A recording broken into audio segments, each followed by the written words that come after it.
Endoplasmic reticulum आंतरद्रव जालिका। तो आंतरद्रव जालिका नाम से टफ लग रहा होगा,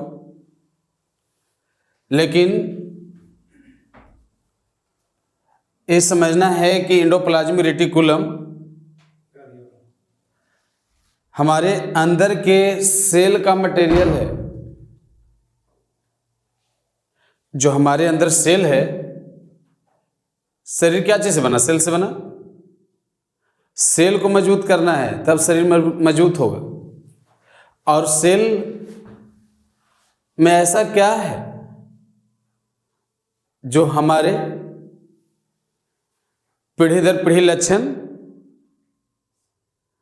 आने वाला पीढ़ी में हमेशा पहले वाले पीढ़ी का लक्षण और उसमें भी कुछ विशेष लक्षण, लाभकारी लक्षण का आगमन होती है। पता है वो क्या है? सेल के अंदर वो सेल के अंदर न्यूक्लियस है। ये न्यूक्लियस और न्यूक्लियस नाभिक कहते इसे, केंद्रक। और ये केंद्रक का आसान ट्रिक में जानकारी प्राप्त करते हैं कि डीएनए को संग्रह करना, डीएनए को जमा रखना। तो डीएनए को जमा कौन रखता है? न्यूक्लियस। यानी स्टोरेज है डीएनए का न्यूक्लियस। यही न चाहता है तो हमारे आने वाला जो पीढ़ी होता है, जैसे कि मैं बता दूं कि यही न्यूक्लियस से जैसे लड़का जन्म लेता है, तो लड़का जन्म लेता है तो लड़का 10 साल का हो जाए, 12 साल का हो जाए, तो उसमें मूछ दाढ़ी की आगमन होती है कि नहीं आती है? तो मूछ दाढ़ी का आगमन के लिए जन्म के समय में ही उसके लिए वैसा एंजाइम, वैसा हार्मोन तैयार करता है।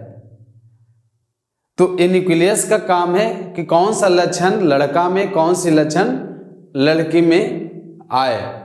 यदि न्यूक्लियस सही से काम नहीं न करेगा तो ये न्यूक्लियस को सही से ना काम करने के कारण लड़कियों में भी कुछ विशेष लक्षण आ जाएंगे। 6 उंगली वाले बच्चे जानते हैं ना, 6 उंगली वाले, इसी का कारण होता है न्यूक्लियस का। और न्यूक्लियस के वजह से ही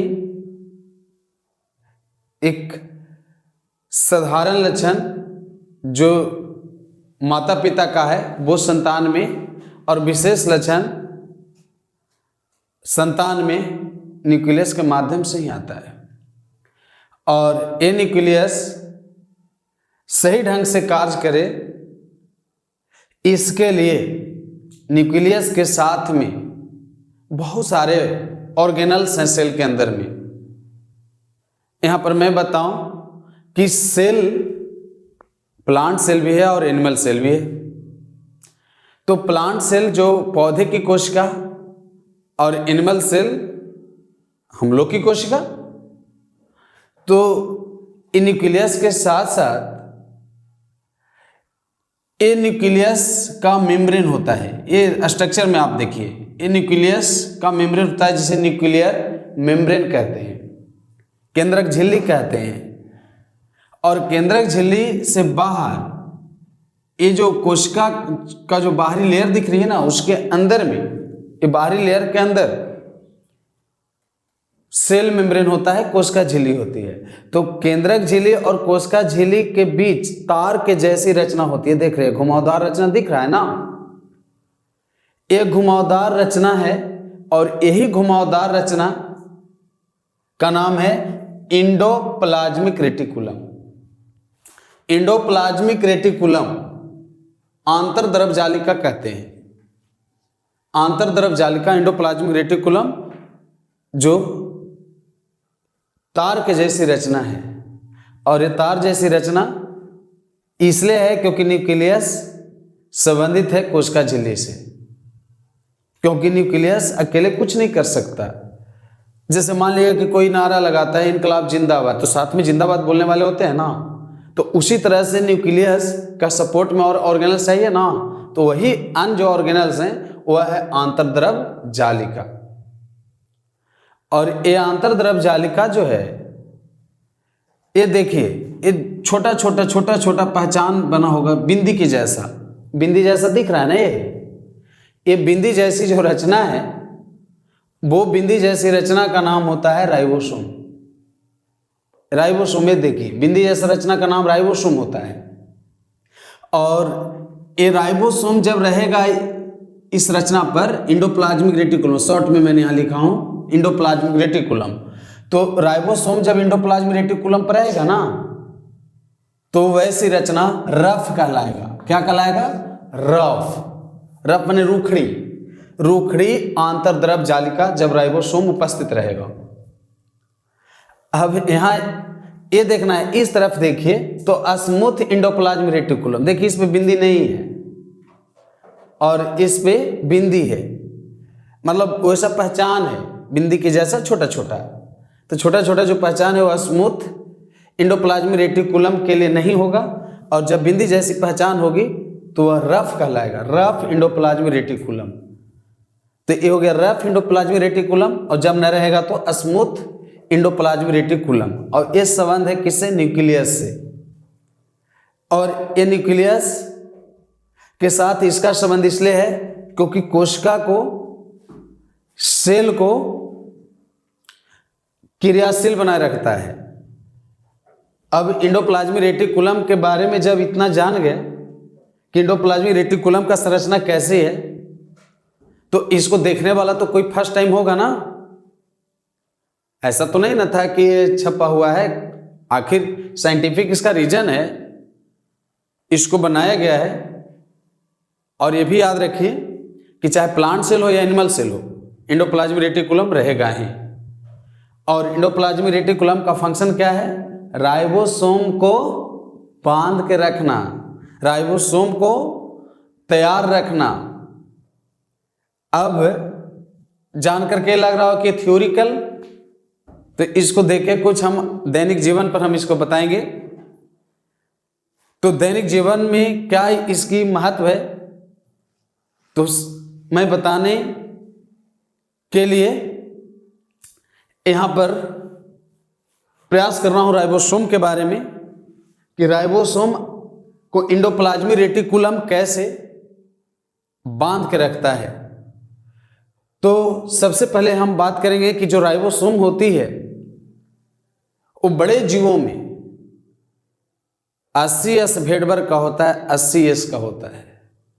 और उस राइबोसोम का काम है प्रोटीन का संश्लेषण करना। अब प्रोटीन का संश्लेषण क्या है?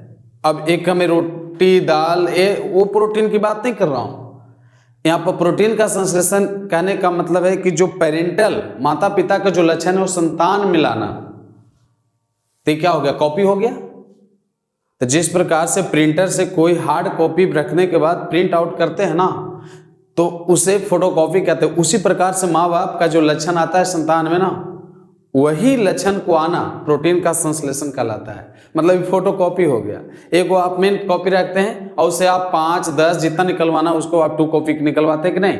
उसी तरह से माँ बाप से जितना भी संतान जन्म लेता है वो सारे संतान में लक्षण आए, इसके लिए कौन काम करेगा?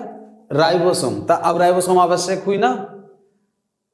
अब तो राइबोसोम को जानकारी से पता चला कि राइबोसोम का होना जरूरी है। यदि राइबोसोम नहीं रहे तो फिर कैसे आएगा माता पिता का लक्षण? और जब माता पिता का लक्षण नहीं आवेगा संतान में, तो माँ बाप का भरोसा अपने आप पर कि पड़ोस पर? सोच रहे हैं ना। इसलिए इंडोप्लाज्मिक रेटिकुलम राइबोसोम के लिए या फिर हमारे आने वाला जनरेशन के लिए होना जरूरी है। कितना इंपॉर्टेंट टॉपिक है। नाम से थोड़ा लगता है कि नाम से टफ होगा। अब नाम याद करते हैं। अब आपके जीवन में कोई पर्सनल आदमी आ जाए उसका नाम टफ हो। अब कोई अमेरिका में जाकर के शादी विवाह करे अमेरिकी से तो उसका नाम अलग होगा और इंडियन होगा अलग, तो क्या उसके साथ रहते बोलते बतियाते फिर वो नाम आसान हो जाता है कि नहीं? इसलिए कोई भी टॉपिक टफ लगता है तो उसको आसान करने के लिए सिंपल सा फंडा है, बार बार उसे जानकारी प्राप्त करना, बार बार जानिए आसान हो जाएगा, इतना हेडक लेने की जरूरत नहीं है। और हेडक फिर किस लिए? जब मैं रंजीत सर जब इस टॉपिक को बता रहा हूं, ऐसे हमारे वीडियो से आप जानकारी प्राप्त कीजिए, इसलिए चैनल को जरूर सब्सक्राइब कीजिए, लाइक कीजिए, कमेंट्स भी अवश्य कीजिए, ताकि हमें ये मैसेज मिले कि आप किस तरह का टॉपिक से आप अपनी समझदारी को डेवलप कर रहे हैं, इसका हमारे पास मैसेज आनी चाहिए। और शेयर भी कीजिए, लोगों से भी शेयर करवाइए और सब्सक्राइब जरूर कीजिए। अब मैं बताता हूं कि राइबोसोम के बारे में जब इतना जानकारी हुआ तो ये देखने के लिए एंडोप्लाज्मिक रेटिकुलम को कोई तो आगे आए होंगे, तो एंडोप्लाज्मिक रेटिकुलम को देखने के लिए 1945 ईस्वी में, कब? 1945 ईस्वी में। तो 1945 ईस्वी में जो वैज्ञानिक आए वो वैज्ञानिक 3 वैज्ञानिक थे, नाम बताएं? Porter, Claude